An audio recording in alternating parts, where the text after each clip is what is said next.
Welcome to Nightlight. Step away from the mainstream and gather around as we enlighten the world and our realities and travel this cosmic journey we call life. Join us as we share with you and provide that beacon that can guide us all to a better way. Explore with us as we examine a metaphysical montage of spiritual insights, covering everything from the mundane to the magical, UFOs to unicorns, and everything in between.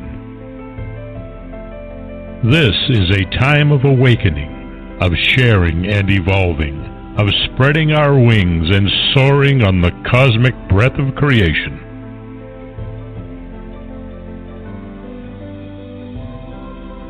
Come and join with other light-minded spirits as we weave our lights together to seek understanding, enlightenment, and, with a little luck, some wisdom.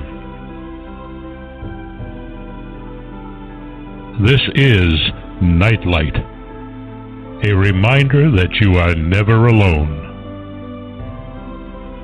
And now, here is your host, the lovely, delightful, insightful, and all-around great gal, Ms. Barbara DeLong.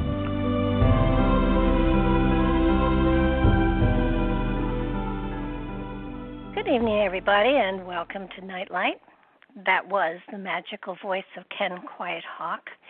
And if you are interested in listening to more of it, he can be found on nativestorytellers.com. He and his wife have an amazing website. I urge you to check it out. Tonight I have the honor of having an amazing lady here as a guest. Her name is Dena Merriam, and her book that we are going to be talking about, among other things, is called My Journey Through Time, a Spiritual Memoir of Life, Death, and Rebirth. Time is the story of how the events and people she has encountered in life serve to awaken memories of past births, memories that helped her to understand her current life and provide spiritual direction and guidance. As she remembered past teachers and loved ones, she realized that the most important message is the continuation of these relationships through time, through death and rebirth. The body may perish, but love continues, only to be reawakened at another point in time. We meet old friends again and again in different forms and situations to continue what was left unsaid and undone. Dena recounts explicit memories of her of at least 7 previous births in as many different countries with their different cultures and religions. Themes emerge from the past that still shape her life today. On top of the fact that she has an amazing magic with words that sucks you in and inspires you and enlightens you at the same time, she has other aspects of her life that have evolved because of these past lives and along with them. She began working in the interfaith movement in the late 1990s and found that women and the Dharmic religious traditions were very much underrepresented at the international interfaith gatherings.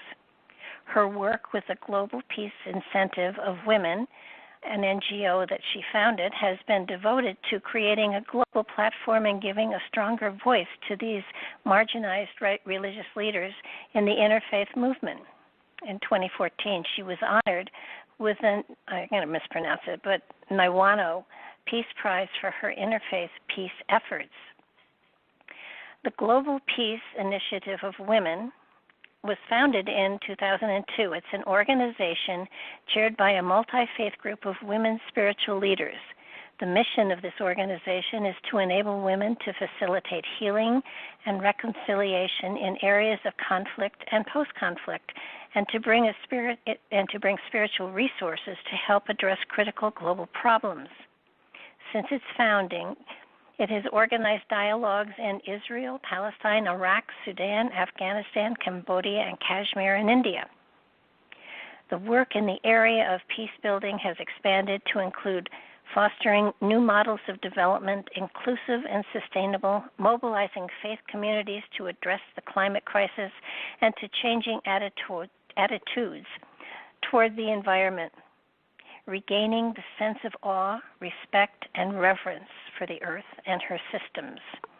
She has not only done an amazing amount of work, but also, obviously, she has put herself in the place and position where she can extend it to beyond this point in time.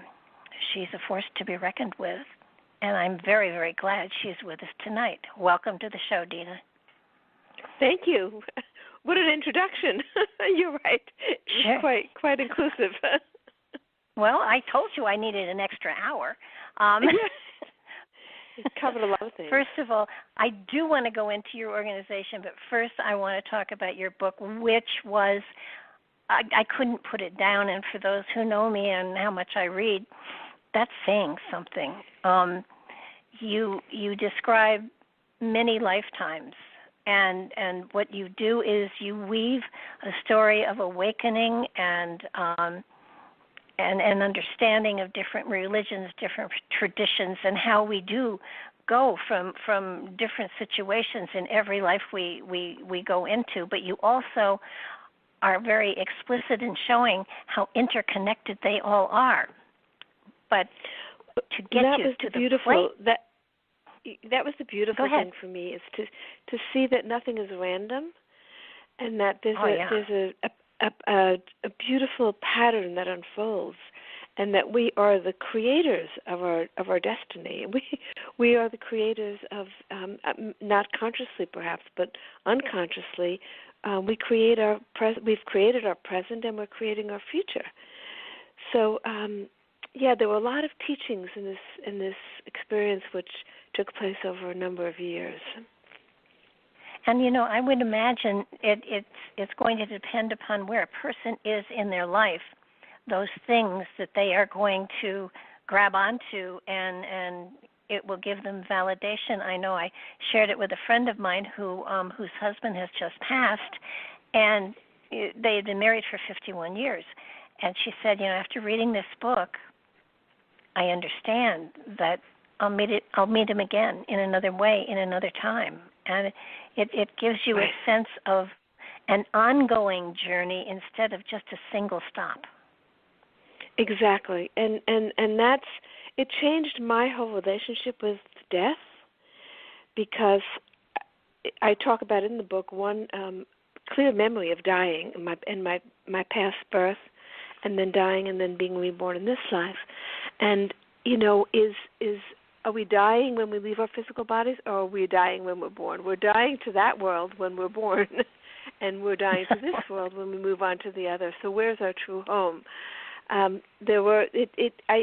think we're reaching a point where perhaps humanity will change its relationship with death, because that's been the fear that drives so many things about our lives. We live in fear of death continually. Yeah.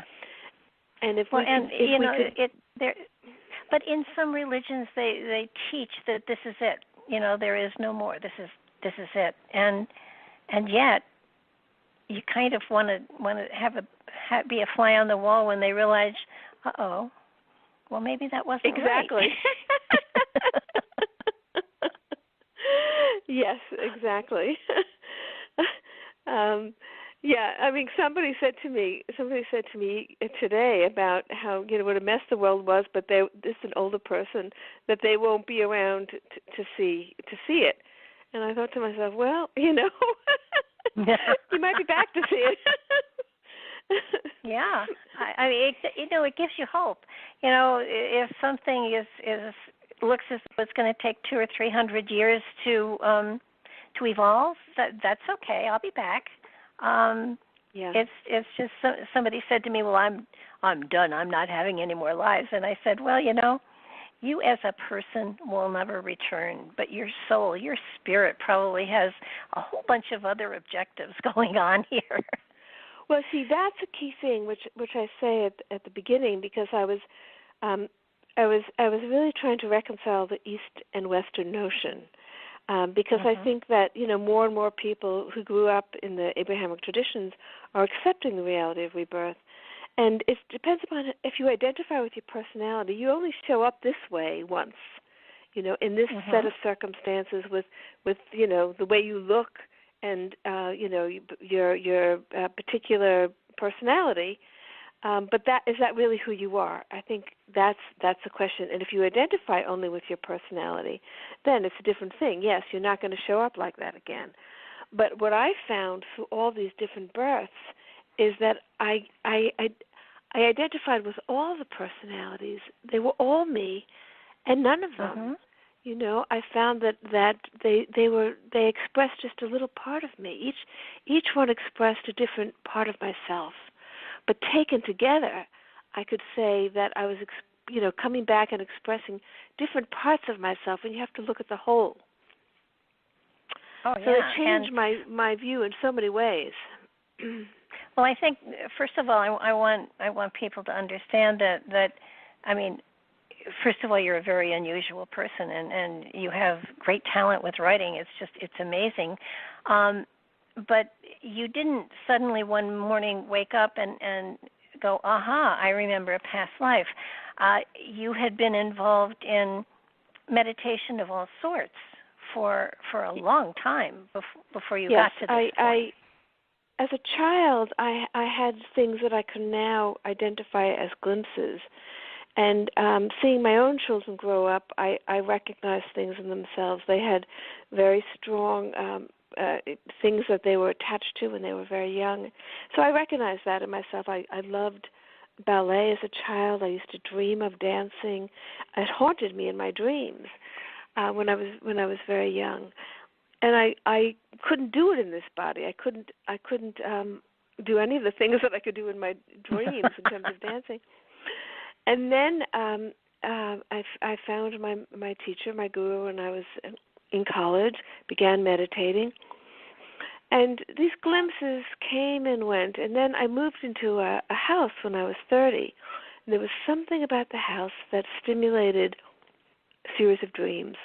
I would dream about a different house, and I would always be back in the same house, and I'd wake up with a sense of missing, a longing. Something was not right. It just left me with kind of like a hole in my stomach. And this went on for about 10 years. I would every now and then go back to that house and dream. And then one night I woke up and I had a vision of myself as a little girl in Russia. And then right after that, a new man entered my work field and started speaking to me in Russian and calling me by a Russian name. And one thing led to another until finally these memories began to emerge. And that was the first real recall, and that was my birth just previous to this. And then I saw that I had actually met my guru in that life because he had left the body by the time I was born in this current life. And so a lot of things began to make sense to me. I had been a young, aspiring dancer in Russia when I was in that birth. And then I understood why, as a child, I always longed to dance. And so I spent several years kind of reliving that in a great deal of detail. And you know, I was a single mom. I'd been divorced when my kids were young, raising kids, keeping a job. And I'd say to myself, you know, are you going off in the deep end? You know, are you having hallucinations? But I said, and then I'd say to myself, no, you're a very grounded person. You're holding on to a job, raising your kids. Yeah. You're a grounded person. And then, you know, finally I saw the whole narrative of that life, and I would confirm things with this gentleman. I would say things that I would see in my memory, but that I didn't know in this life, and he would confirm it. And finally, I actually took a trip to where I thought I had died and found the street, and you know, as I checked it out, I was something of a detective actually, because I wanted to make sure that I was, you know, that there was something to this. And then some years later, I had a very similar experience with the birth just before that. I met somebody. I woke up in the middle of the night having a vision of myself, as a Southern belle. And it surprised me because I had certainly thought, I must have been born in India somewhere in my last life. And when I saw Russia, I said, well, how was I born in Russia? And then I saw myself in the American South, and I said, the American South? What was I doing there? And it didn't logically make sense to me, but when I saw the whole narrative, it all made sense. It all made sense, and I saw things about my early childhood that were remnants of these other births. And so it went, going back, one life back and back and back until these 7 lives were captured. And then I could see the pattern. And each life... The pattern is what got to me, how there were nuances that flowed into each. So you really are a complete and total composite of all of these lives, plus all the ones that you haven't retrieved yet. And what I found was that when you're in the spiritual world between physical births, is a time of integration where you're kind of integrating what happened in your previous birth and and you're setting the blueprint for what's coming next. I mean, we determine our future. We set it out for ourselves, and with help and with guides. And to me, that just was beautiful. Well, it is, and each lifetime creates a filament that creates a thread that weaves a fabric that creates in the next life, and it was amazing. How long did it take from your first remembrance to the creation of the book? 20 years. Yeah, no, it didn't happen overnight, and I think what is so amazing is that so many people have flashes of past lives or have feelings about things. Yeah, but you saw the movie of the past life. That's what it was. I was drawn into a movie, and I would see these things and hear conversations. And I mean, this is why it took me so long. Each time I would have a past life recall, I felt, well, that was it. I'm not hearing anymore. It's over. And then, maybe a year would pass, and I'd be kind of ruminating and integrating that, and then another thing would happen in my life where another life would come up, and so it took me a while to really integrate everything and to understand it all, and I didn't know, and I was kind of waiting for it to for me to see everything I was going to see before putting it down, but I've just finished a sequel, so that's not the end of the story. How many more lives did you get in the sequel? 2, but they're much older, and they go back several thousand years to India, and it was again on a journey that I went to a very sacred place in India where these memories were awakened, and I had been wanting to sort of understand the movement of time. There is the tradition that that time moves in cycles, and that there was a higher age many thousands of years ago. By understanding that, it could help us understand where we are today. Yeah, because time is cyclic. Yeah, it's cyclical. Yeah. And we've lost a lot of spiritual knowledge. There was a time when there was much greater spiritual knowledge. Maybe we hadn't developed the earth. I don't know whether there was less physical development. Maybe there was less things because we didn't need them because we were in tune with the higher planes, and that knowledge got lost. Yeah, I can relate to that. I think that there are times that when I travel way back, I find that there was so much love, there was so much compassion, there was so much togetherness and sharing that. And I don't think that there were lots and lots of people here, but it feels like there was such harmony with not only each other, but with nature and with the planet and with the cosmos. And I don't know what happened, whether we had one of those mass destructions and started from a single cell again or what. But I do know that the times we're going through now don't speak of that same kind of time. So that I'm hopeful that we're on our way to becoming more compassionate with one another, more accepting with one another, and I think what you've done with the global incentive for women, it is kind of helping to weave an understanding between not only individuals but their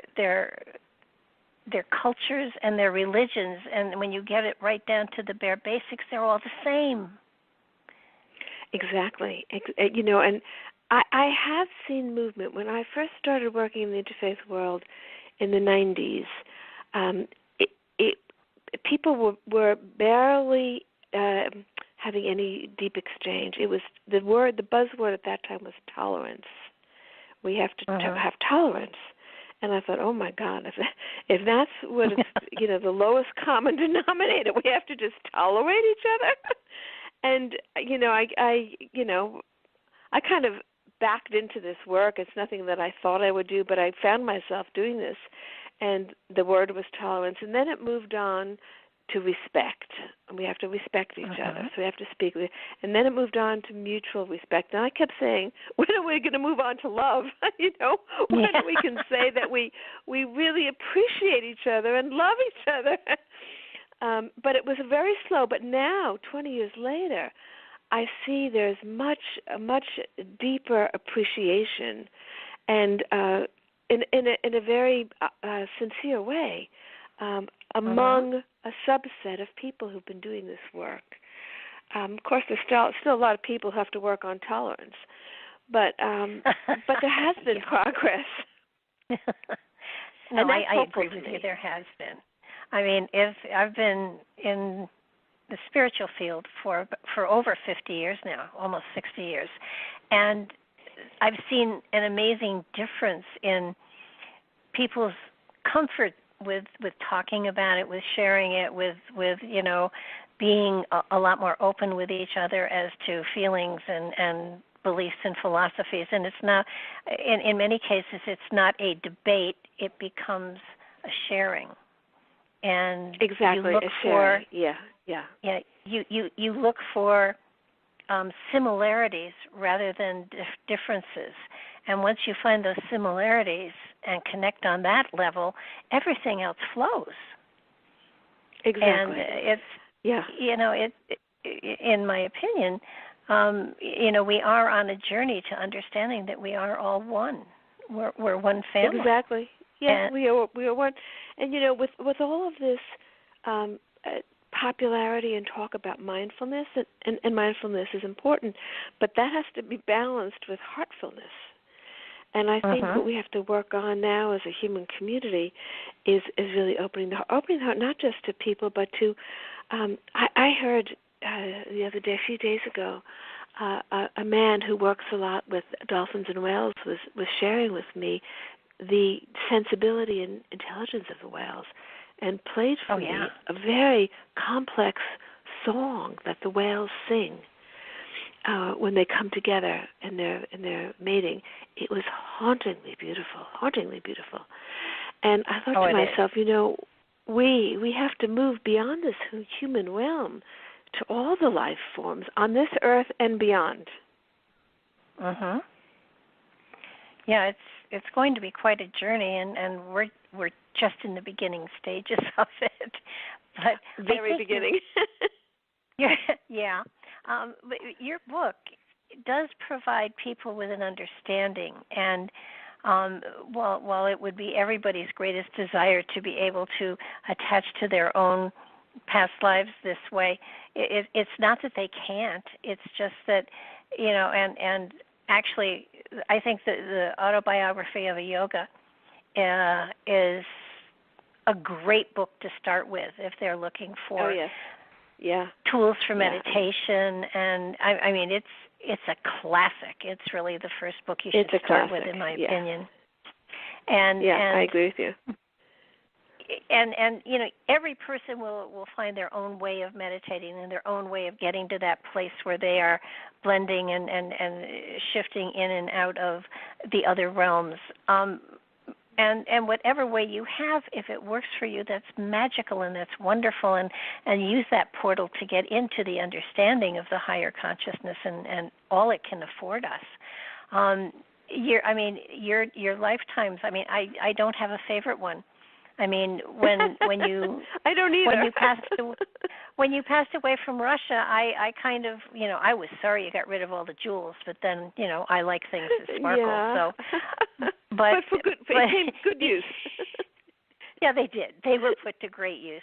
But each lifetime had aspects of it that just absolutely touched your heart so much you just didn't. You wanted to step in and and help, or to say it's going to be okay. Don't panic here. You're one where you tried to drown yourself in the Ganges. That was amazing. And the Chinese one where you were saved, you and your children, but you learned to serve and help. And I mean, every lifetime had something of such a wonderful, sharing, positive nature to it that one would hope that everybody has past lives that can guide them on their spiritual pathways that are as inspiring and as enlightening as yours. I mean, I'm sure we've all been stable boys someplace, and I'm sure we've probably swept hay someplace too. But I think, after my life in India, where I was a princess, had the poorest life in Persia, as the daughter of a man who was just he was a tradesman of sort, but he was also a Sufi teacher, and we were very, very poor. So I went from wealth to poverty, and that was one of my most joyous lives. There wasn't much sorrow in that life, and of all the lives that I've seen, the poorest one was the most joyous. And in each life, it's like because my guru died before I never got to meet him in person. When I saw that in previous births I had a father who was a very saintly man in my life in Persia. Well, that gave me such joy, that knowing that I had that somewhere else. I didn't have it in this life, but I had it somewhere else. And then in Africa, when I had the woman shaman who lived in the jungle, I saw that I had a woman teacher. I had seen a great woman. So you don't get everything in one life. It gets spread out, and in each life there's a struggle, but there's a blessing at the end of the struggle. And I think that's one of the great lessons in life. And there's also the element of karma being balanced, sometimes one lifetime to another lifetime instead of immediately. And that's something I think it's important for us to understand too, that while there is balance and while there is karma, it doesn't have to all be tied up in a nice little package at the end of your lifetime in one lifetime. Sometimes not it's at carried all. over to other lifetimes. Exactly. Well, it would be nice. Sometimes it's hundreds of years before before things manifest. I mean, it's so intricate, the timing of all this. It's impossible to understand with the logical mind. That was my conclusion. But intuitively, one can see the power and beauty and how it all makes sense and how it all works out.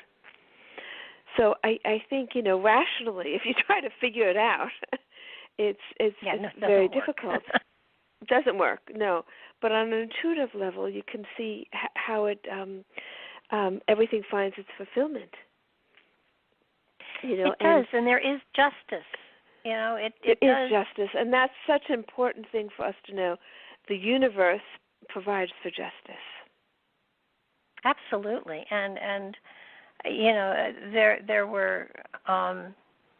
I think it was amazing in your Southern lifetime when you discovered someone you loved hanging in a tree and realized that the relationship you had to that person, that was heart-wrenching.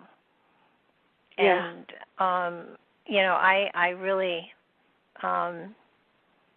didn't realize where you were going with the next lifetime until I realized what was going on. And sometimes you could see the connections, sometimes you couldn't, but you were brilliant with the book in that you started to, interweave it all so that even someone who wasn't getting it got it. And by the end, it all comes to. By the end, it all makes sense. But it shows you that you have to kind of stand above your life to see how it all makes sense.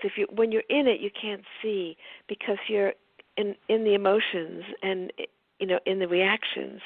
But once you kind of pull yourself away, then you can see your life from a different perspective.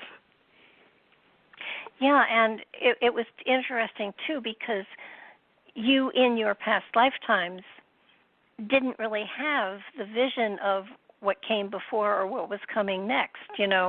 For you Not in those lifetimes, that was it. And right. and yet it really felt as though at the end of each of those lifetimes there was a sense of peacefulness about you. Yes, because in each lifetime there was somebody who was prodding me on, somebody who was showing me a direction, and that was kind of like the divine guide in that particular circumstance.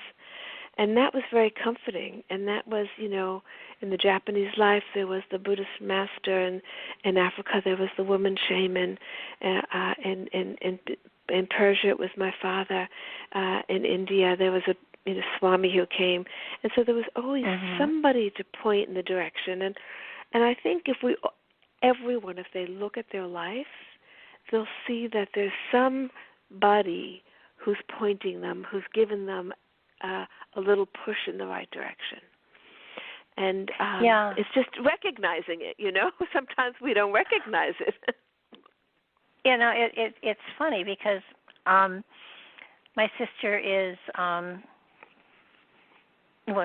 she was a registered nurse. She was a nurse practitioner, and then she became very involved in Eastern traditions and things like that, and she is a shaman. I call her a shaman. She would never call herself one, but I call her one.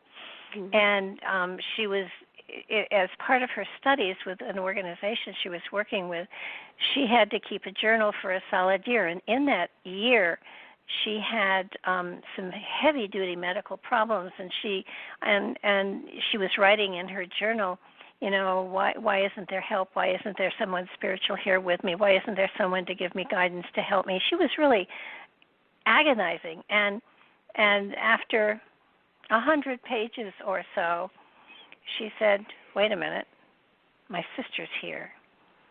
She's a spiritual teacher. And after reading 300 pages, I'm sitting here saying, what was I, chopped liver? Sometimes you don't see what's right in front of you. Yeah. Very often you don't see what's right in front of you. You're absolutely right. And sometimes the spiritual teacher is just the person you would last expect it to be. That's right. Yeah. And yet, that wisdom and guidance is there. What you need at that particular point in time. And it is amazing how knowing that sometimes you look for it and you don't see it until after the fact and after it's been there, and then it's like, oh, damn, why didn't I thank them better? I mean, I think the more you kind of trust in the universe, trust in the, whatever you call that, the divine, the more you see that things are provided, that you get what you need, which means also you get the teachings that you need. Yeah. And things, it's a matter of learning to trust that more and more.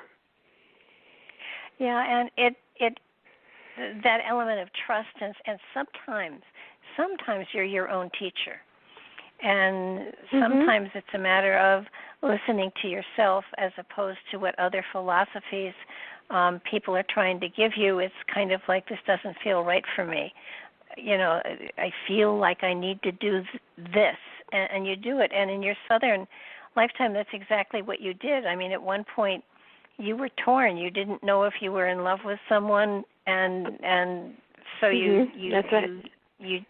left, and then realized that it was somebody that you had loved, and yet that person stayed in your life, which was miraculous, and helped me to really achieve my life's work in many ways.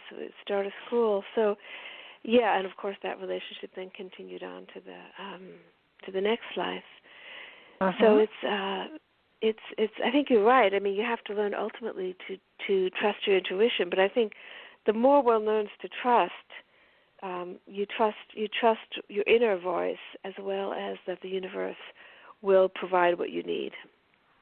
And that's a hard one because life gives you challenges. Oh, yeah. Do you find sometimes looking at people and wondering, did I know you before?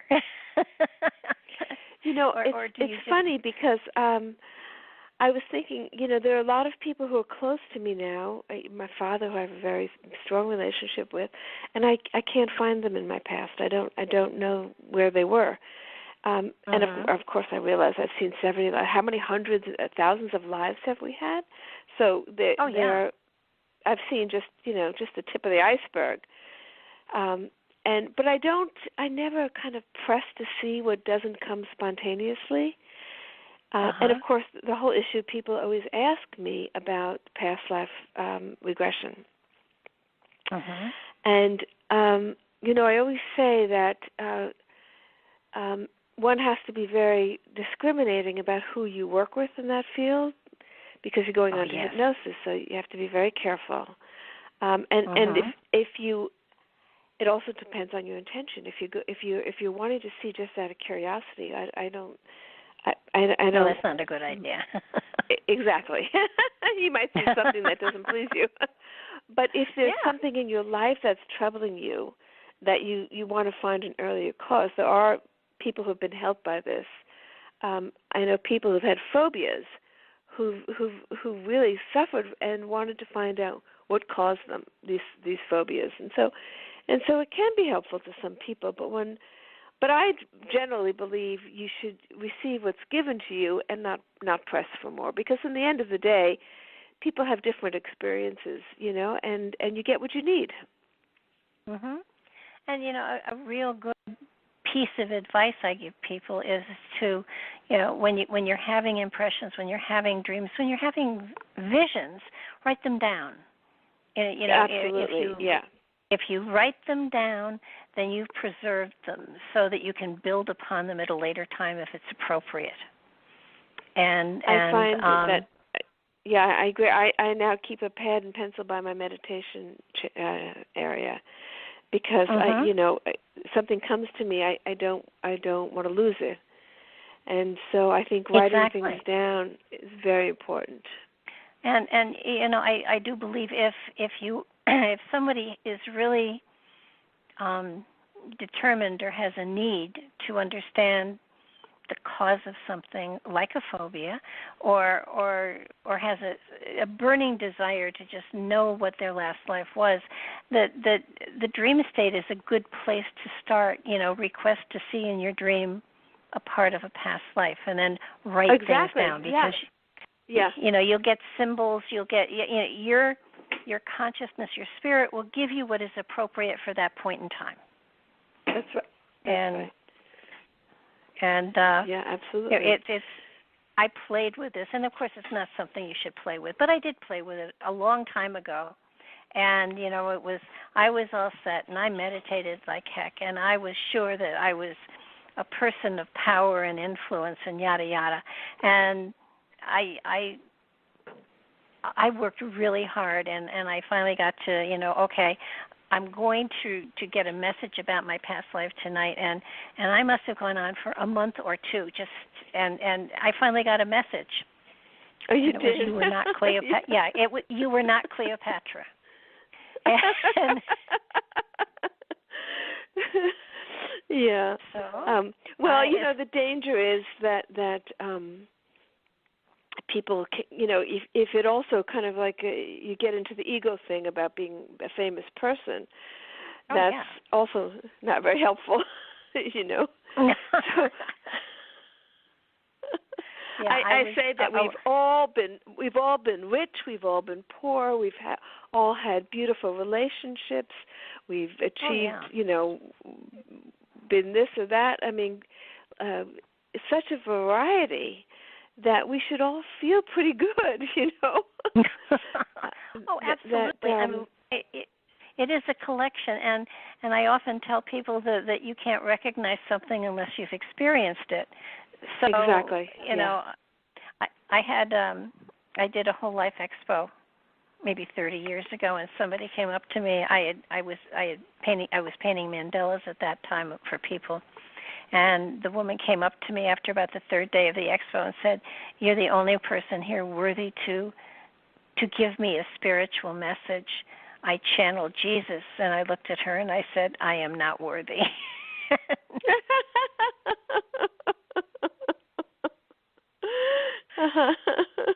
They're out there, but you're right. Yes. Our lives have to be mundane in order for us to really learn. And sometimes you're a princess, but when you stop to think about it, princesses didn't have it all that well. They had arranged marriages. They had arranged marriages. They didn't have a lot of freedom of movement. No. Yeah, I mean, even today, who would want that life? No, not particularly. So of course it's idolized, in our culture. But yeah. No, I think I think in terms of health, sometimes you have a beautiful body, sometimes you don't. I mean, if you begin to think of yourself as having had it all, and instead of you don't get it all. Nobody gets it all in one lifetime. You get different gifts. And so knowing that you've tasted, you've had, if you don't have money in this life, well, you've had it in the past. If you don't have a great love relationship, well, you've had it in the past. If you don't like the way you look, well, you've had so many different bodies. Some of them were beautiful. Yeah. Well, and, in one of your past lives, you there was a musician whose music literally took you into the cosmic spheres. The cosmos. And yes. Yeah. And I think a lot of us have experienced that at one time or another, where a musical phrase or a piece of music has just transformed our reality and taken us out of body into a place of magic. Yeah. And that's I think that's the only thing that I can say to someone, have you ever listened to a piece of music and just floated away on it? And almost everybody has been able to say yes. Yes, right. And that's true. Absolutely true. Yeah, sound is powerful. Very powerful. It is, and it resonates to the very core of your being. And not a lot of the current music will do that to me, but a lot of the older music does it for me. Yeah, and there's sacred music, chants and the sacred music that has really been designed to lift you into another sphere, just by the sounds. And then so that's a transcendent experience. The thing that it's interesting because through my recollections, the whole question of time came up to me. And I found myself living in different time periods simultaneously. I was often back in the past in a particular life, and then I was functioning, doing my job, tending to what I needed to, but my mind would be in the past. And then when I had the recall of the in-between state, the between births, I found that the same thing happens with space, that I could be in another place at the same time that I was functioning here on Earth. Mm-hmm. And so I think you get to the point where time and space don't exist. Well, I would agree, yeah. Yeah, I mean, those are just, it's not something that it's difficult to maintain that because, mm-hmm. of course, the world grabs you, and your attention gets focused here. But it was very enlightening for me to have that experience of being kind of like in multiple places and in multiple time periods. So when you had the experience of these different lifetimes, did you find yourself picking up things that reminded you of these different lifetimes that you still have around you? Well, picking up things, like, what do you mean picking up things? I mean, it could get very cluttered. But for instance, in one of your lifetimes, you had beautiful saris and the element of artwork and color. Yes. That's it's like before I even saw my Japanese life, I actually go to Japan every year because I work with some of the spiritual organizations there, some of the Buddhist groups there. Uh-huh. I do interfaith programs, and so they bring me there once a year, and I always would take a day to myself to go look at the artwork, Japanese art, and to pick up scrolls and to buy some of the textiles. And then when I had this past life recall, I realized that that's a leftover, and that I entered, I kind of like get back into that realm when I'm in Japan, in Kyoto, on the antique streets and seeing those things. I get real excited, and I'm back in that time. And but in a way, that's what I mean about you can, it's like I'm feel like I have not lost, well, because I do have the memory of it, I still retain some of those traits. Well, I still have in a way, love then, for beauty. Isn't that element of deja vu then similar to that, or is it exactly that? I think it is. I think so many people, I mean, I remember as a kid having a lot of deja vu experiences and not understanding them at all. And I think, it's relatively common to have a deja vu experience. But most people, we don't know what to think of it. Well, yeah. I I've been there, my done mother that. And I used to. Yeah, my mom and I used to antique, and I can remember going into an antique store and seeing a ring and saying to my mother, "That's my ring." And the antique lady said, it's quite old. It's like 300 years, so I don't think it's yours. And I said, "No, that's my ring." And I didn't want to leave it. And we asked how much it was, and she gave us an exorbitant amount of money. She said it was an exorbitant price, and I said to her, "You won't be able to sell that unless you sell it to me. That's my ring." We went back 6 months later. The ring was still there, and I said, "I see you still have my ring. How much is it now?" And it took almost 2 years before, when we walked in the store, the woman came outside and said, "I will let you have it for whatever you think it's worth." And I told her what I thought it was worth, and she gave it to me.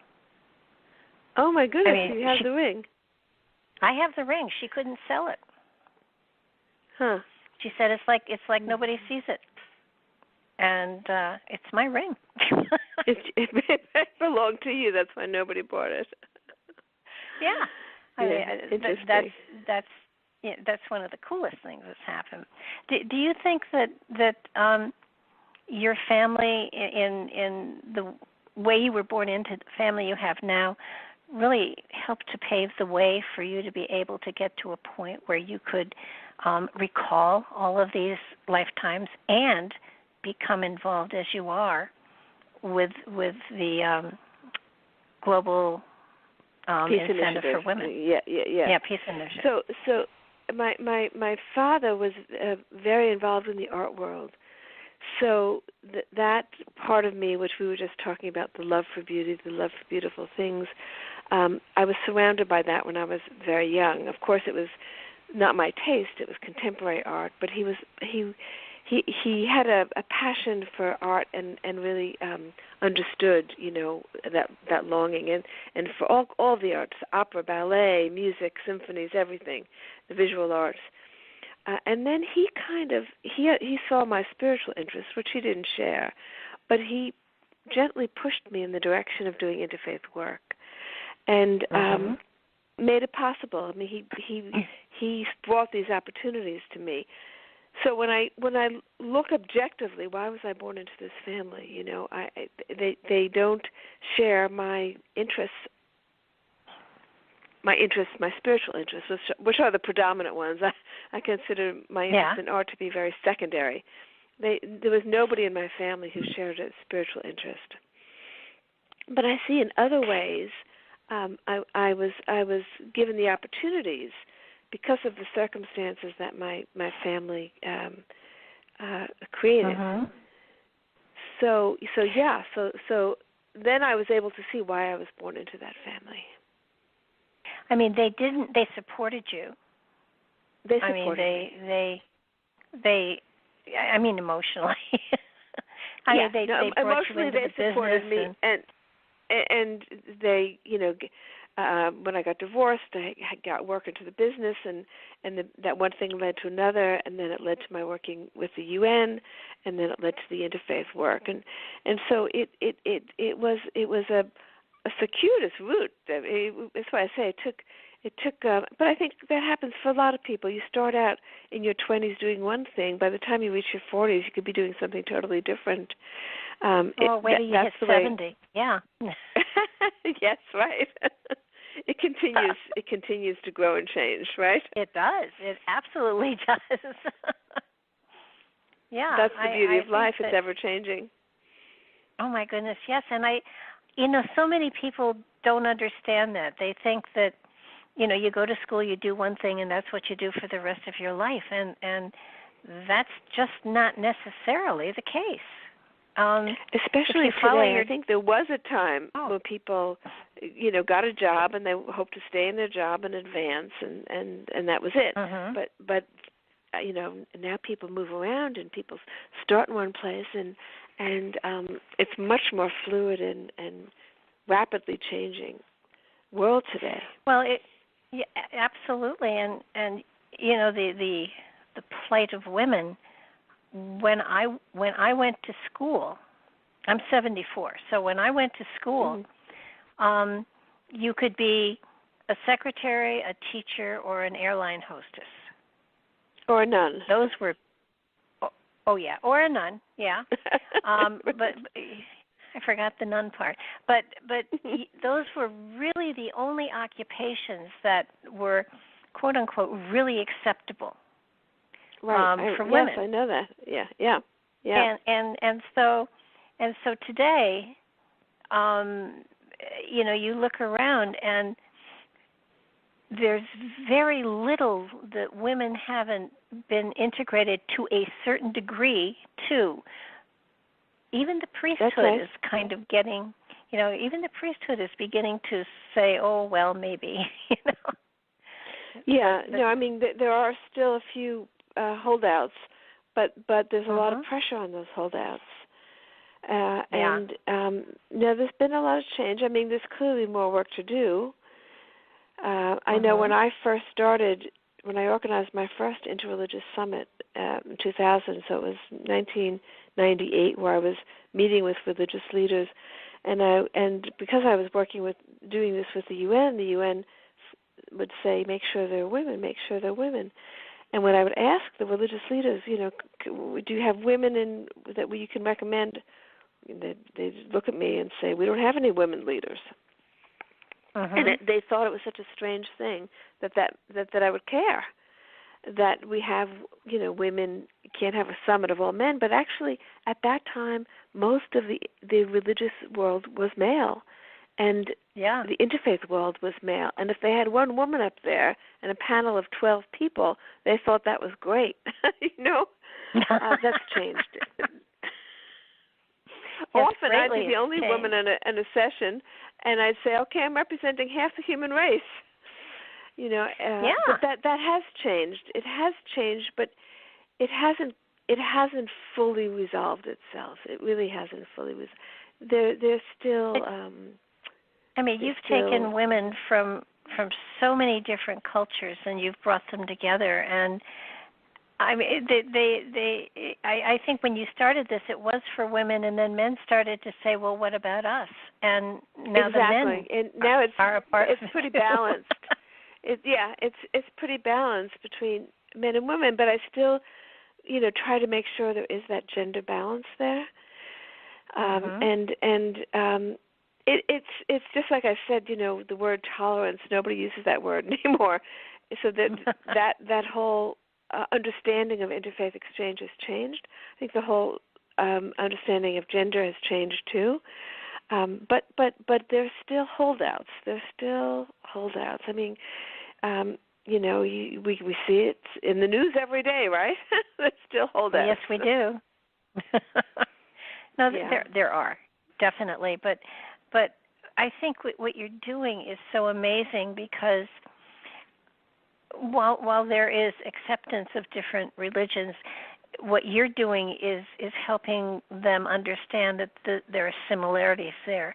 You're helping them to blend together, and possibly in 500 or 600 years there will be only a spiritual philosophy instead of separate different sects and religions and ways. Exactly. I mean, yeah. You've got. It can be all. I mean, there could, which is the way I think it was in the earlier times.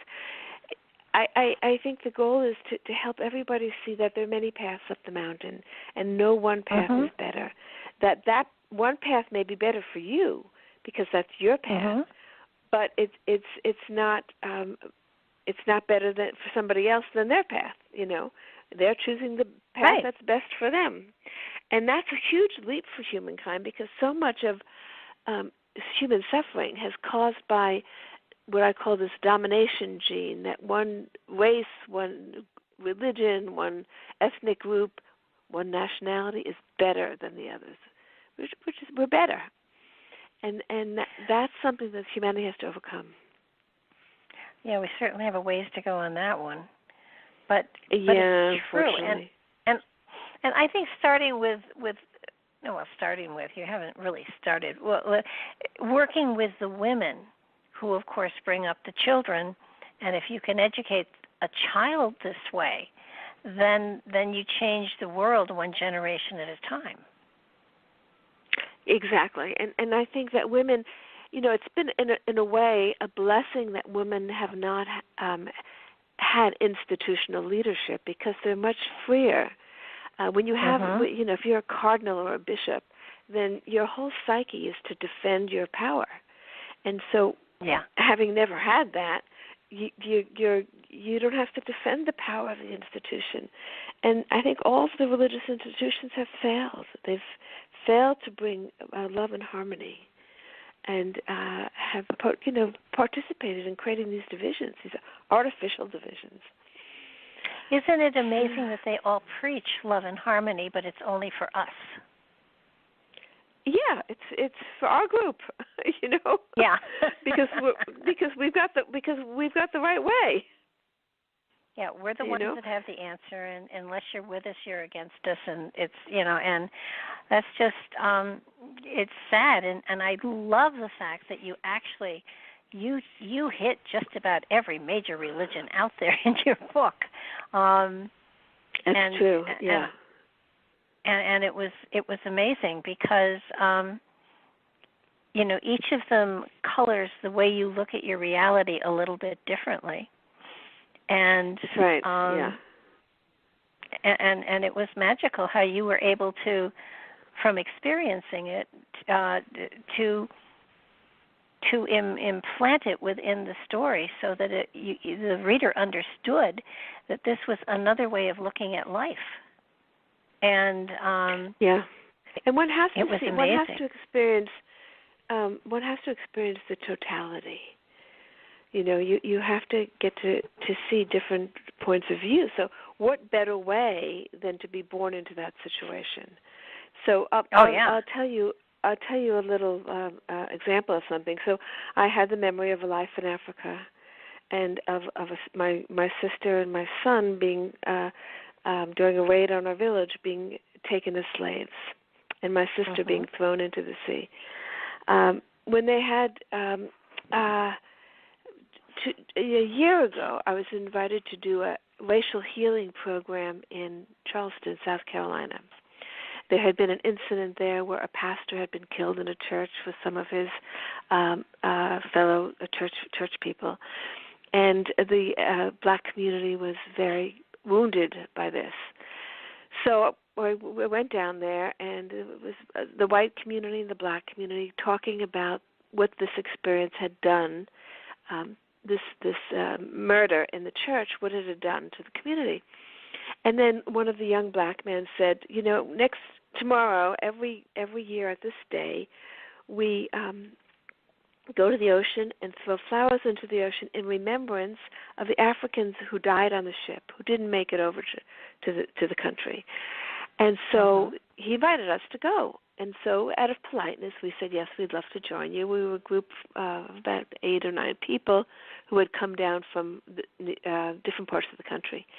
And we went. And as we were there, and there was the African drumming, and they're throwing flowers into the ocean, I suddenly see the image of my sister from that life in Africa. Oh. And it was a completion for me because I never got to, because I had died before I never got to do anything in the memory of her. There was no funeral. There was no completion of that.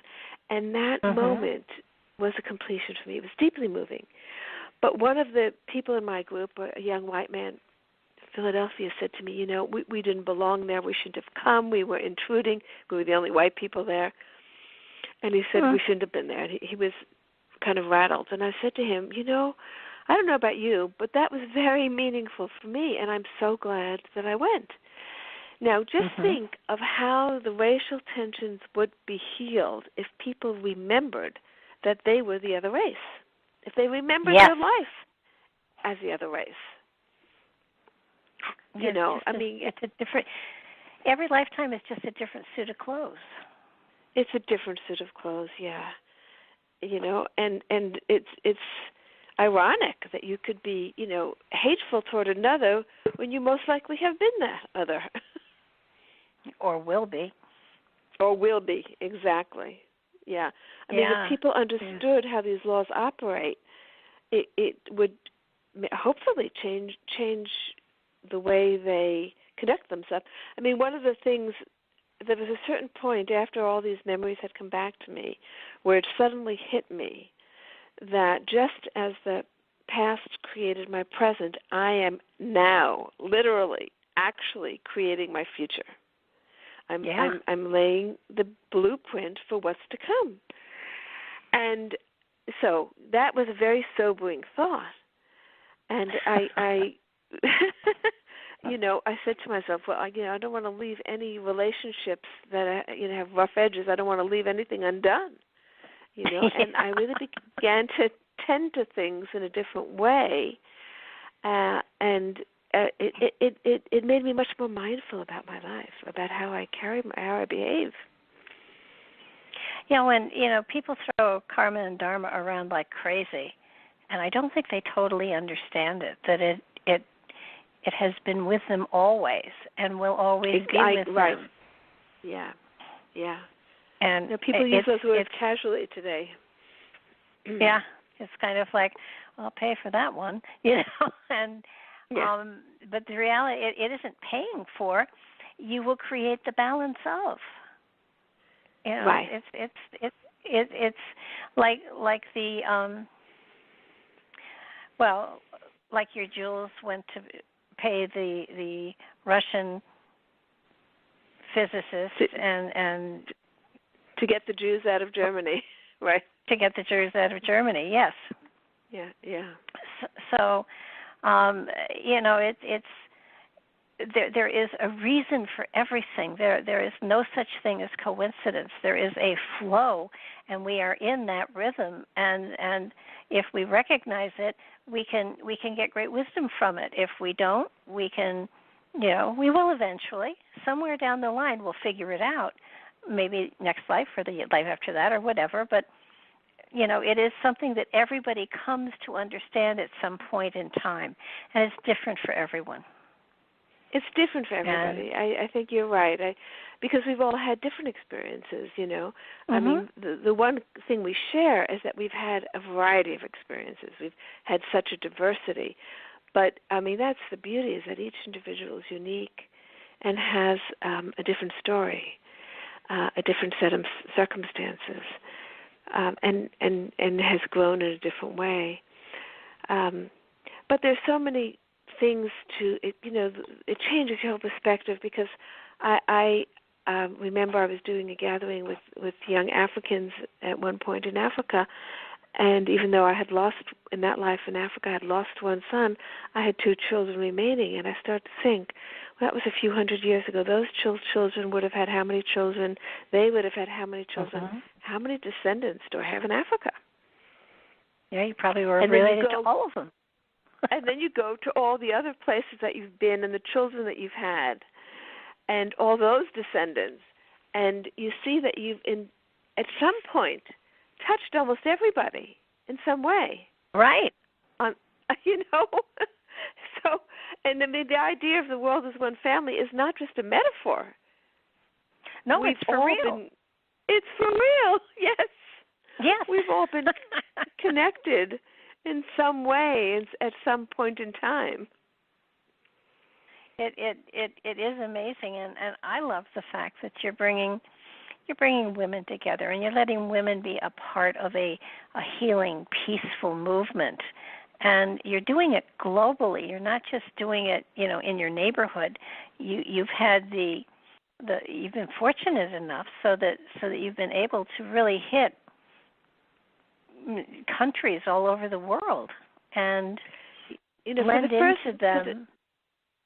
It was a great learning. For the first 10 years, we traveled around the world, going to places where there was a lot of tension and conflict, and bringing people together to talk, and to and something magical would happen in the process, because we also brought spiritual teachers to sit with them, and they would feel the energy. So just the vibration would affect them. But then we began to shift to just talking about how to love each other, to the situation with the earth, because the earth is in crisis now. And so a lot of the work now is, we can talk about loving each other. We may not be doing it, but that's, people know we should love each other. But what about loving the earth? What about loving all the creatures of the earth? What about loving the forests? What about loving the rivers? There are fewer people who really understand that. It's not just a matter of, we have to clean up the rivers because that affects us. It's loving the rivers for what they are. And that's what we're trying to do now, is really change the consciousness around the natural world. And you're right, and the rivers were here before we were. And I loved your the lifetime you had in India, where the Ganges. The Ganga was my friend. Yeah. Was your friend? And that's true. It is true. They are living entities, and we don't give them credit for that just because they can't. Exactly. I mean, it's like because we can't see.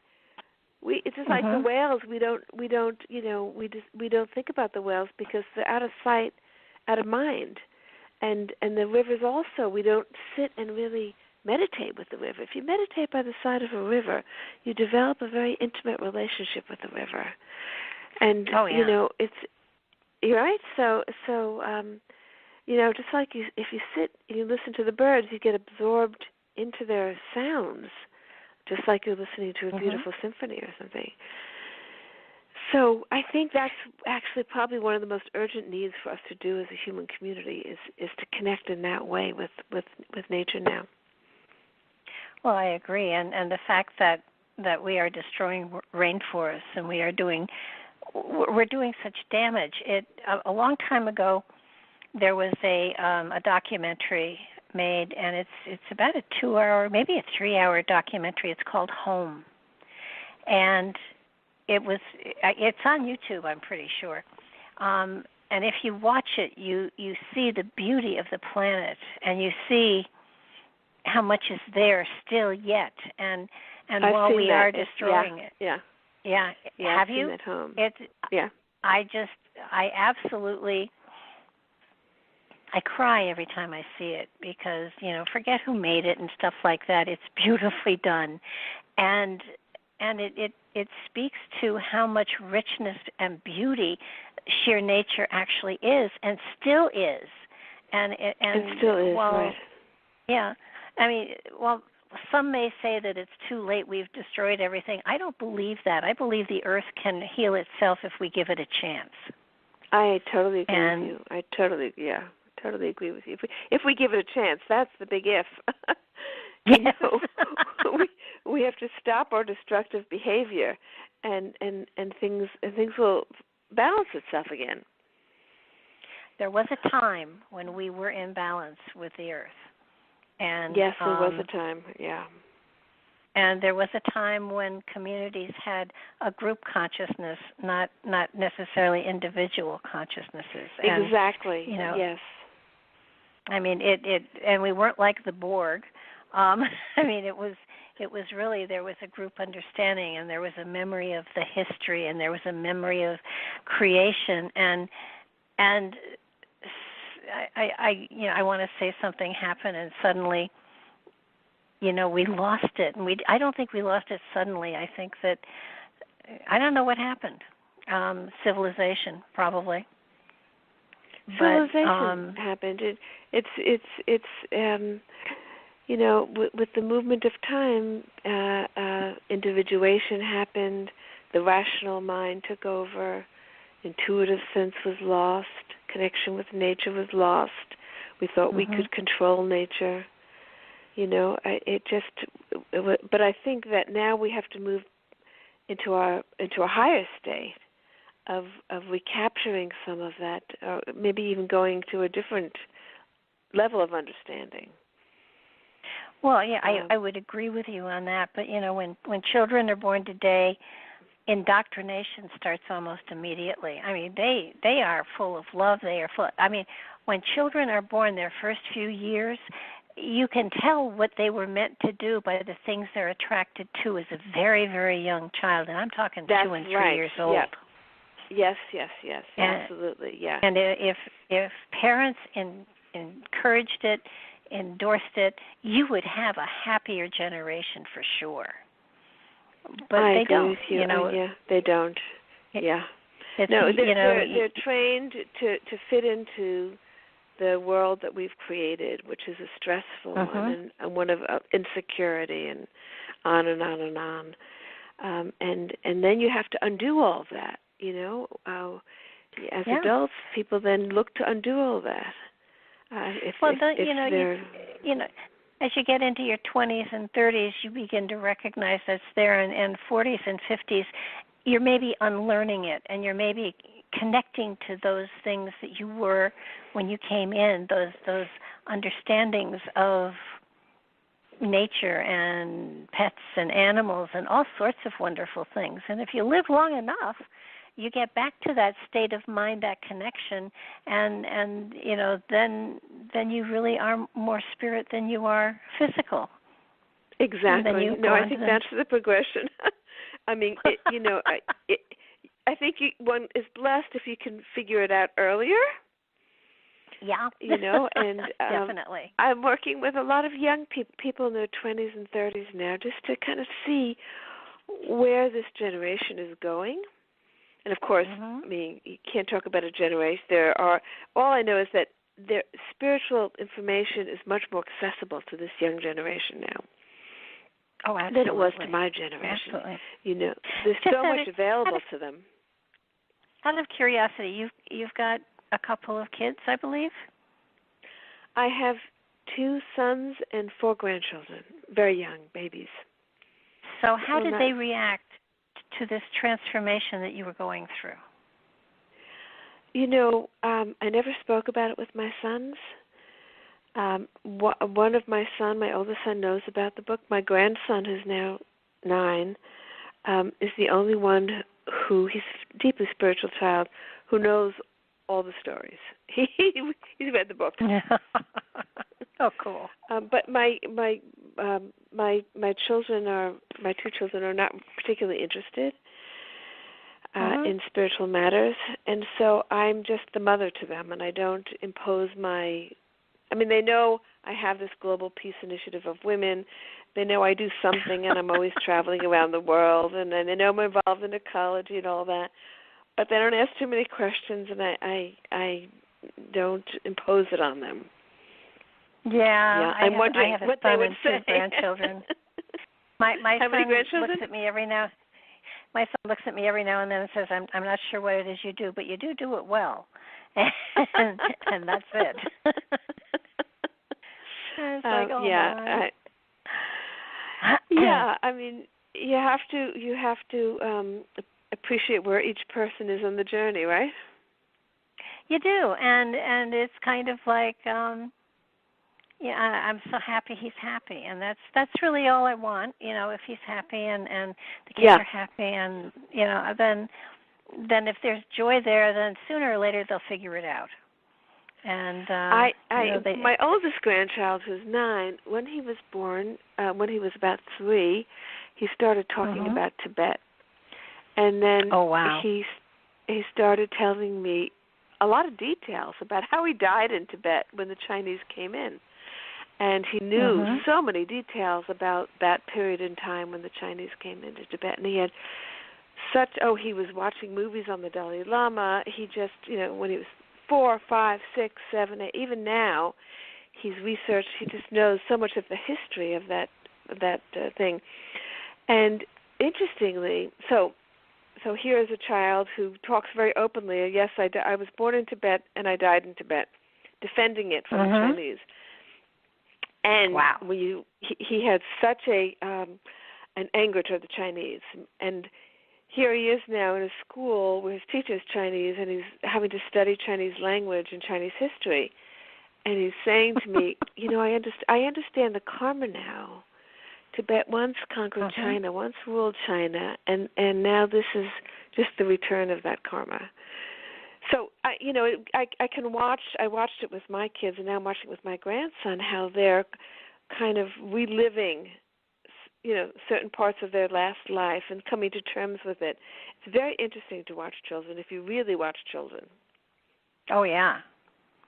No, I taught school for 25 years, and they are amazing people. It's a shame they have to grow up.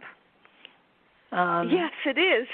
And it's a shame that we put them into boxes, Yeah, we do. But then we were put in boxes, and that's all we knew. And you kind of hope that as the generations grow, evolve, and understand this better, they will give greater freedom to the spirit that comes in their children, so that they can nurture those talents and skills and gifts instead of squashing them and saying, no, you have to do this.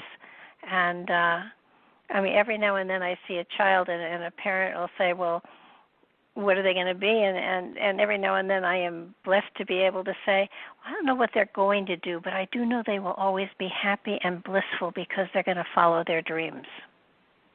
Yeah. And the parents cringe. but I wouldn't want more, I wouldn't want any more for my child than that. If you have the courage to follow your dreams, then by golly, you'll have a rich, joyful life. You may not be rich, but you won't starve either. Well, I think the key in our society is that we live in a society that just worships money, and the key is thinking differently about prosperity and what does a prosperous life look like. And people who have a lot of money are often less happy than people who have little money. because it's a false kind of happiness. So we really need to shift the values in our society. To me, that's one of the key problems. Oh, yeah. Well, I've always found that people that have a lot of money are always worried about losing it. Those of us who have none don't have that problem. So, that's right. you know. And also addicted to having more because there's never enough. I mean, you'd think if somebody had $1 billion, they would be happy and say, oh, okay, that's it. But, it goes on and on and on. Yeah. It does. That's a never-ending story, but it's an addiction. It is. Just and our world is so full of temptations. It is hard to keep I can't say I keep it straight and narrow, but if it's a 4-lane highway, I stay in the 4 lanes. I haven't gone on the service road yet, but it's kind of like there's so many choices. There's so many things that are exciting to experience and to research and to learn about. And you've had the wonderful gift to be able to travel all over the world and to be able to come in contact with people and experience healing on all sorts of different levels, plus different lifetimes. I mean, that's a gift. It is yes, and I am extremely grateful for that gift. And what I've seen is that each culture has its beauty, and that that's what comes out in my memories too. Is that each culture has its particular qualities that are spiritually uplifting and can get you there. And there's no place that I've been that I haven't loved, I've been to Africa, all over Southeast Asia. I just came back from Russia, actually, and wanting to feel what the spiritual energy of Russia was now. Mm-hmm. And I found that there's a whole consciousness movement in Russia of people interested in Buddhism and doing meditation retreats, going to India, people interested in Indian spirituality. It was, and then there's the whole shamanic tradition that's still very much alive there. It's an undercurrent, and so this is like a global. And then I have people approaching us from China, wanting us to come do some spiritual gatherings in China, because there's also an awakening among young people in China, turning to meditation practices again, Buddhism and yoga, things like that. So it's helpful to see that this is a global phenomenon that's happening now. And the story about the 100th monkey. When the 100th monkey learns something, then all the monkeys just automatically know it. Yep. I think we're waiting for the 100th monkey now. When enough people tune into this consciousness movement, things can change overnight. Oh, I would agree with you, and I think that the way that you're doing this, the way that you're sharing the philosophy and the modalities, and no judgment, just sharing.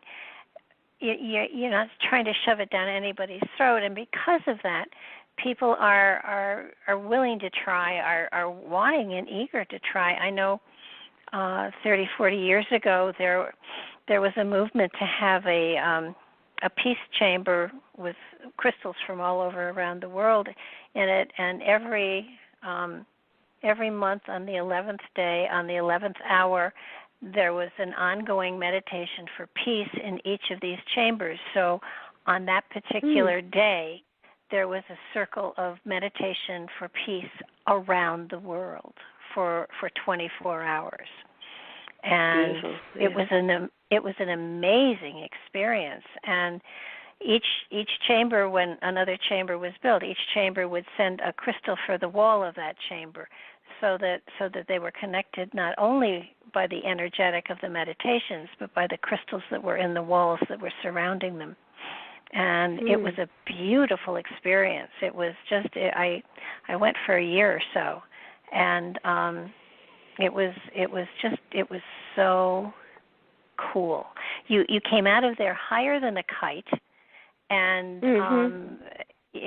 blissful beyond crystals can anything. Do that. Yeah. Yeah. Crystals do that. Yes. and you just loved everybody. Yeah. It wore off. The heart chakra opening. Oh, yeah. And then the love, and that's, I think, our natural state is just to have that love flowing through us, and that's when I look back at the different lives. What are the highlights? Because if you think about it, you can describe a life in 40 pages. So what we take with us, what do we take with us? We take highlights with us. Yeah. Things that leave an imprint on us. And the things often that leave an imprint are the love relationships, the teachers who have come to us, the loved ones. Those are deep imprints. Absolutely. But there's wisdom too, and I think what is fascinating, even if one isn't able to, what you've done is magical. And though everyone is capable of it, probably not everyone is going to put the homework into it that you did. Right. But through meditation, you can reach that portal that gets you to the bridge from consciousness to higher consciousness, from conscious and physical to the spirit within you, and you can draw wisdom from there that is profound beyond belief. And absolutely, I would say, everybody is capable of that. And you don't have to meditate all day, every day, or anything like that, but to have a consistency, to have a routine, to have a practice. Regular practice, a regular, consistent practice. Absolutely, it's almost like it's a spiritual law that you when you take upon when you do these practices, something happens. It does, and it's subtle at first. It's subtle, right? And it's different for everybody. No two people experience it the same way. And sometimes you get beautiful experiences at the beginning, and then you have to do the work a little bit more. But change takes place, and sometimes it's not a spectacle of lights. It's a change within your perspective, your understanding. I find most often it's my understanding that changes, my understanding of things. Well, it's also a peacefulness. And a peacefulness and a quiet joy that comes into your life. Yeah. And I know that people that, and it used to be people would meditate in secret, but that doesn't happen anymore. People are really far more comfortable with saying, I'm going to meditate for a while, and my phone's off the hook. And when I started meditating, I had to do it in secret. I couldn't tell my family. They thought it was, my mother thought it was part of a cult, I was going to be kidnapped and taken into a cult. And of course now it's mainstream. There's meditation in corporations. They're doing it in the military. It's just mainstream. And often it's for secular, just for to feel more peaceful, less stressful. And, that's a first step.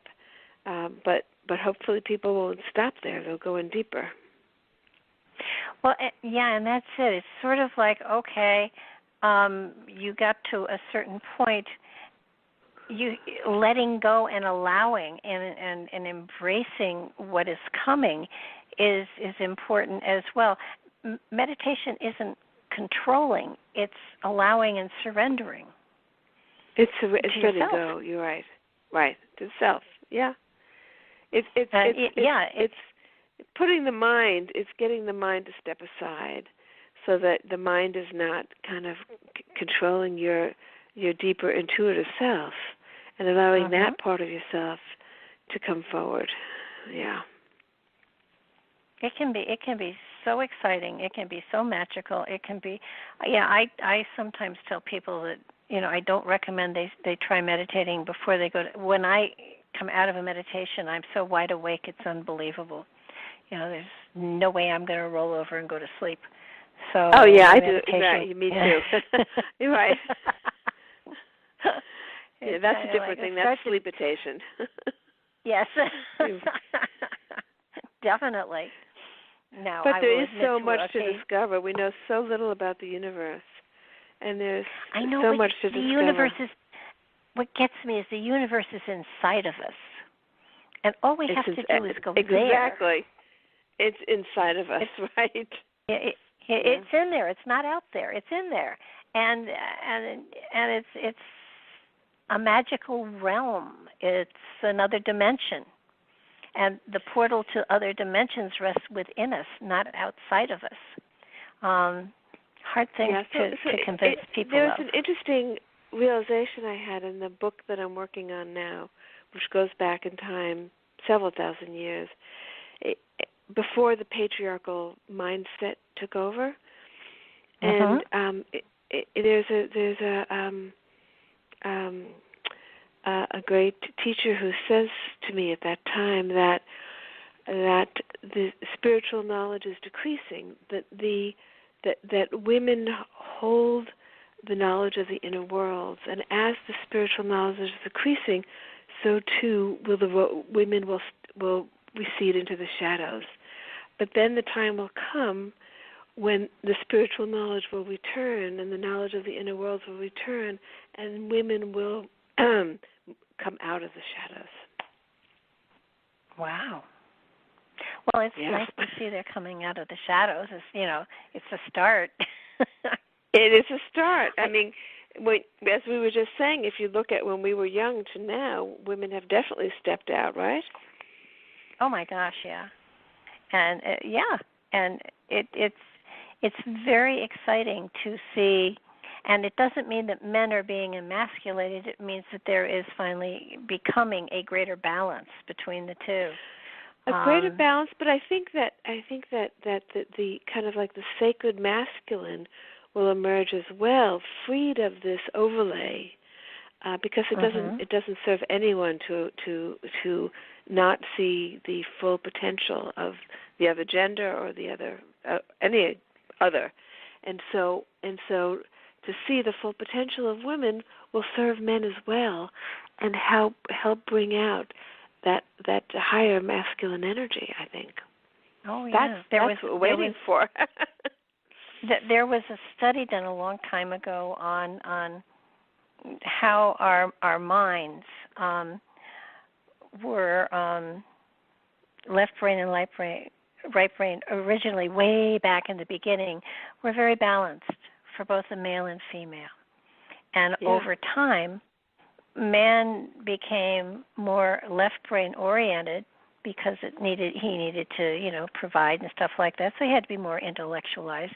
And then as time went on, he became totally left brain and no right brain. And then a time came when there was, a blending a little bit more of the male, allowing the right brain to kind of come in a little bit, and the hope is that eventually, the balance will be there. But what was fascinating was, though the study took the man's brain and it went through that process, women's brains did not. They remained balanced in every age that they were looking at. So the one that was making, having to go through the radical changes and then the reintegration were the men, not the women, because the women remained balanced. It's interesting. Very interesting. Yeah. Huh. And I can see that. I can because see that women too. were, women, but I think one of the most important parts of our whole being is the element of creativity, and I saw it with in each of your lives that there was a form of creativity that was experienced by every life you had that enabled you to be able to reach to those spiritual levels. And I think creativity is very important in order to do that. creativity is, and that's what we should be. That should be a big part of education, because everybody has it, but it's often suppressed. And I think, the first thing they cut out in schools when there's a budget thing is cut out music, cut out art, and that society suffers as a result. I mean, children should be, their creativity should be encouraged from the time they're little all the way up, through college. Yeah. Oh, absolutely. And you look at it, you see it, you can recognize it when someone has been creative, and it can be anything from cooking to gardening to writing to drawing to having a fascination for puzzles and putting puzzles together and taking puzzles apart, or clocks together and clocks apart. All sorts. Oh of yeah, stuff it like could take that. so many different forms. It's really kind of, well, it's just to create. It's to I mean, that's part of the energy of the universe. The universe is always creating. I mean, new life forms are on this earth constantly coming into being. There's such a creative energy in the universe. New stars coming about, and that's beautiful when you really tune into that creative energy of the universe. I mean, when you realize that we are a product of creation, ergo we create, becoming creators ourselves. Right. And if you don't, and we are you have to honor co-creators with the we as I said, we create our future, and collectively we create the future of our humanity. We don't know exactly how that's going to go, but we hope for the best. Yeah, but in your lifetime in China, you got Japan. Okay, I knew it was over there. You found solace and richness and love and harmony. You found it in being connected to creative endeavors where it wasn't in other parts of your life. Right. And, I mean, finally, I'd had a very lavish life, and that got destroyed, and I had nothing really, and it was taken into this Buddhist monastery, which was all about discovering the inner world. It's discovering the inner beauty. And not focusing on the outer, because it had all been focused on the outer expressions of beauty. And to find the beauty inside, that was the teaching in that life. And then, of course, I was able to continue on with the art and all that. But the big lesson was that beauty is not just outside. Beauty is inside, too. And to go inside to find the perfection of beauty. How... I really felt for you because, not only the things that you had that were beautiful, and not that you craved them, it's just that you earned them and they were gifted to you. But your hair, I mean, that was. Yes, when I had to shave my head, that was traumatic. Yeah, that was traumatic. Yeah, and yet, I've said to people, when you have this past life recall, I mean, it's just sort of like when you think back at your life, there are joyous moments and then there are sad moments. And it's the same thing. When I first recalled my previous birth, my Russian birth, and I saw this mother that I had been separated from at the age of 14, I had experienced again all the pain and longing of a 14-year-old girl who just lost her mother. And I cried for months. I would say to myself, Dena, this is ridiculous. You're crying for a mother from another lifetime who died in 1914 or 1917 or something. So, logically, it made no sense, and yet I was back and experiencing those emotions. And it happened with every life where I would go back and experience the joy and the pain. And that's, whose life is not like that. We all have that in our life. It's absolutely. Both. But I think if I would love for people, I'd love for everybody to read your book, because it puts your life in a different perspective. This is a chapter in a library, not just a book, but in a library. In a library, and that's right. It's a chapter in a library. It's a chapter, and you can perceive it and experience it any way you want. So right. What, and to be appreciative. It also made me, kind of treasure what I have now at this moment, because I know that, in the future, perhaps I will, perhaps I won't have the memory of this life, and I'll remember the things, the beautiful moments and the sad moments and all of that, and so it's to really appreciate so much what this life has given you, and knowing that we're going to take those memories with us. It's interesting if you reflect and say, what are my memories going to be at the end? Yeah. What are the highlights going to be? When you stop to think about it that way, it's sort of it doesn't matter. You're going to have the richness that you have brought through time, that is going to be the richness and the memories and the loves, and you'll have all of that to draw on if you choose to. That's right. Yeah. So much is about choice. So much is about choice. Or in a couple 100 years, you'll pick up a Kindle and you'll find this cool book and you'll read it and you'll say, that's really cool. I know. I thought about that. I said, I gotta put out that. Somebody's got to give me that book for the future. Well, it. They'll say, "Wow, this is so familiar." Yes. Why does this resonate to me? But you never know what you have yet to create or what you have yet to do. But I would believe that your work with with your organization is going to be around for a very long time, and I would say that I would guess that in another 100 years or so, it's still going to be out there working as hard as you're working now, and it's interesting. We do sit and we do wonder sometimes. I've often thought,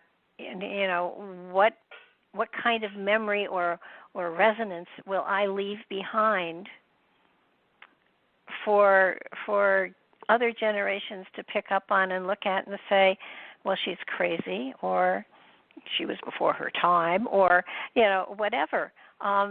You do sometimes wonder, okay, I'm doing this work and I'm leaving behind these writings, and will anybody ever read it? And you certainly, you must know that tons of people have, I'm sure, read your book, and certainly if I have anything to do with it, tons more will. So you've left a message for time. And well, I think again, I think that I believe that there's an acceleration taking place, and that an acceleration in terms of waking up people, more people waking up to their true nature, even a little bit, just understanding that there's a much bigger picture, and seeing the unity, as we said at the beginning of this conversation. We're moving toward that. We don't know the pace, but there does seem to be an acceleration. So hopefully these ideas will become more commonplace and more shared. And already it's much easier to talk about this. When I shared this book with a few of my friends, and they encouraged me to publish it, some of them said, publish it, but do it under a different name. And I said, but this is my whole life in here. How can I hide? I can't hide, but either I publish it or I don't, Yeah. And so I didn't take their advice. And I thought to myself, 20 years ago, yeah, maybe, you'd have to be anonymous, but not anymore. No, and it is there. I will agree with you. There is. How did I put it once? I said there's a stirring, there's a quickening in the universe. There is a feeling of almost time speeding up and energy shifting and people really first of all questioning everything and then beginning to seek inside and I have to say that in all the years I've been in this field, people are now more and more coming for how do I find the pathway inside of myself 100% more than it used to be. Answer these questions for me because I can't find the answers. Now they're saying, give me a roadmap. Help me to understand how I find my answers inside me, which for me is an amazing transformation of the consciousness. Don't tell me. Give me the tools so I can find it for myself. And I am so encouraged by that. I think that is a change. You're absolutely right. I think at the beginning, 40 years ago, it was tell me what to do, and now it was show me, give me the roadmap.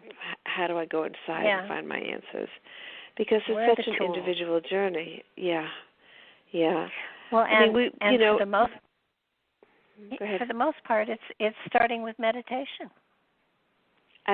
And to me, that's the answer. It's so simple. You tell people that, and they look at you like you're crazy, and it's that easy. It wasn't made hard. There's an old story, and I don't know how far back it goes, but we'll take it way back to antiquity, to when the gods made the earth. And they created mankind in their image with all of their skills and talents, and they thought after they got done and they looked at mankind, it was like, we've made a mistake. We can't give them the kind of power we have because they're too young. They have no judgment. They have no moral values. We can't let them have all the powers that we have instilled within them. And so for eons, before they activated humanity, they deliberated over what do we do with the knowledge that they are powerful? How do we hide it from them? Where do we put it? Do we put it? Every suggestion was blown out. We'll put it on the moon. They'll find it. They're adventure. They'll get there. The deepest sea. Nope, they'll go there too. And they went on and on and on until finally an old crone walked in and said, "Stop. You want to hide the knowledge from him? I will tell you where you put it, and he'll never look." And they all looked at her, and she said, "Hide it within. He'll never seek it there." Yeah, it's a beautiful story. Beautiful story. Yeah. It's true. It's the last place people look. They look for happiness outside. We look for happiness outside. We look outside to, for all kinds of ways to, thinking that's the answer. And how many look within to find the answers, the happiness? It's true. Or to find the divine, Sure. And it's so simple. It's so simple. It's just, and it takes time, and it takes practice, and it takes patience, and patience. I found that's the key. That one has to have patience on this path, because it has its own time, and you have to allow it to unfold in its own time. Yeah. And there have been times when I've sort of announced to the universe, okay, enough. Isn't it time for the next phase? I hear laughter. I think we all get to that point. You say enough because I'm ready. It's sometimes we live in a spiritual field, talking with people who think like we do, and then sometimes you step out of that and you say, oh, my God, this is what the world is still doing? There was for a while I served in the pulpit of a spiritualist church, and there was an older woman there who had, she was very wealthy, and she was she was a medium, and she was this and she was that. She was just, highly developed. Ask her, she'll tell you. And at some point in time, she declared it was time for her to transcend. So she gave away all of her money. She signed over all of her property. She gave away her jewelry. She gave away her clothes. She gave away her car. She took a room in the local Y, and she laid down and she said, "Okay, take me." And did she go? Nobody came to take her. No, she didn't go anywhere. So a couple months later, she came back to the church, and she walked inside, and it was before the services started. She said, "I just want you all to know I'm not coming back here. I told them I was ready. They didn't take me, so they can, and nobody would give her back her money or her possessions or anything." I mean, she was taken care of. It's like the people who thought the world was going to end on a certain day, and they all went to a certain place, and they waited, and what didn't happen. Yeah. And they had quit their jobs and everything, and, the timing is not ours to determine. No, but in a way, it did end for them. Their world, as they knew it, ended. That's true. That's right. Yeah, their world as they knew it ended. Yeah. Yeah. So that in a way, I mean, not the way they thought, but right, so they not got the way to start they thought. over again. Yeah. Yeah. Sometimes you gotta check the language out and make sure you understand exactly what the words mean. Well, that's important. You think? We can have many endings, and opportunities to start over, but not in the way that they're expecting. But it's so exciting when you come to those moments when okay, this is the end of a phase and it's the beginning of another one. I have total control now. I can make this new phase anything I want it to be. I mean, we do have those moments in our lives.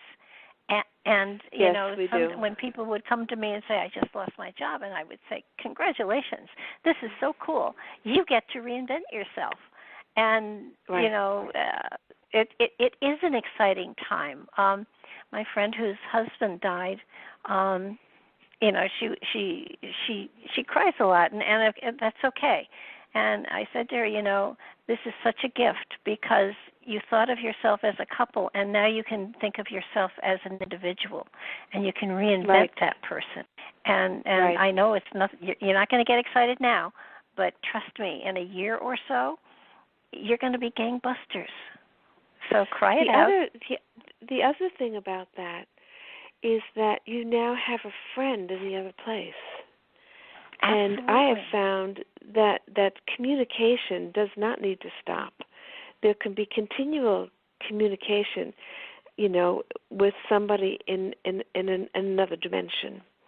And there's, and information can be fed. I mean, you can get familiar with that other dimension through your loved one. There are, you absolutely can. Yeah, yeah. And I mean, we should remember that we have loved ones who are in that dimension. We don't all come together on Earth at the same time. Have you ever thought about having a dinner party with all of your past selves? That's a great thing. Can you imagine what the conversation would be like? That is interesting. Yeah. What would we find in common? Well, what we'd have in common to talk about? Spiritual matters. Sure.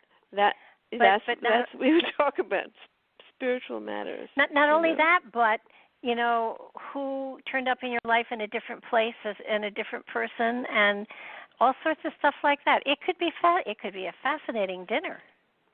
It could be very interesting. It could be a fascinating dinner. It's absolutely right. Yeah, I mean, when I just think of I've got the tip of the iceberg. Can you imagine seeing thousands of lives? Yeah, that's a lot of books. That's a lot of books and a lot to remember. Absolutely, and don't you think that sometimes our lives are, I think sometimes some people get kind of like a timeout life where things flow easily for them. They don't seem to have a lot of difficulties. Yeah. I think there are definitely timeout lives. I mean, I don't know. I mean, I think that you might have earned, certain karma will give you like a little vacation. Yeah. Where you don't, have to struggle so much. And I knew a young person, actually a young Chinese Buddhist person, who said to me that he was early 20s. He said, I want to make sure that I don't just live on my good karma from the past. Yeah, he said, I don't want to use up my good karma from the past. In other words, he was saying, I don't want to just coast and have a vacation in this life. I want to make progress. Well, yeah. Well, then obviously he still was, but I do think I have seen some people that they're lovely people, they're quiet people, they're gentle people, they're spiritual people, but they don't seem to be they don't seem to have terrible challenges, and it's almost as though they are vacationing in reality this lifetime. Yeah. Well, I guess they've earned that. Oh, I'm they've sure. Earned that. I mean, they aren't, kings, and they aren't rich, but they are. But they're content. They're content. Yeah, very. They're blissful. Yeah. They're blissful. And you just wonder what drug they're on, but they're not. It's. I think that lifetimes sometimes are very challenging, and sometimes they aren't so much, but we always get something out of them that we can carry forward in time. I and agree that element. Yeah. That element of pay it forward really does work not only for this lifetime, but for the next one. Right. I mean, I find myself thinking about the future quite a bit these days. Thinking about what the world will be when I come back. What will the condition of the earth be? What will the climatic changes be? What will the migrations of people be? Will we have sorted out these problems? Will humanity be at peace? What do I want to contribute? Do you always come back to the earth plane? I mean, there are other dimensions. There are other dimensions, and I think that in between earth births, you go to those dimensions. But I think that a lot of us come back to earth simply because we love the earth. I mean, there are other planets that we could go to as well, and I'm sure there. And that's something I haven't explored. Other planets, not other dimensions per se, but other physical planets. Well, you have time to write more books. Yes, I know. I just noticed the time, and we're down to our last few seconds here. Okay. I want to thank you so much. This has been so much fun. I've enjoyed it. I really have. It's been a wonderful conversation. And inspiring. And your book again is, my journey through time, a spiritual memoir of life, death, and rebirth.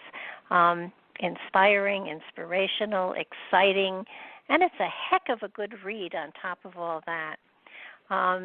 So I hope that in future I can get you back on and we can dig deeper and go further. Talk about my second book.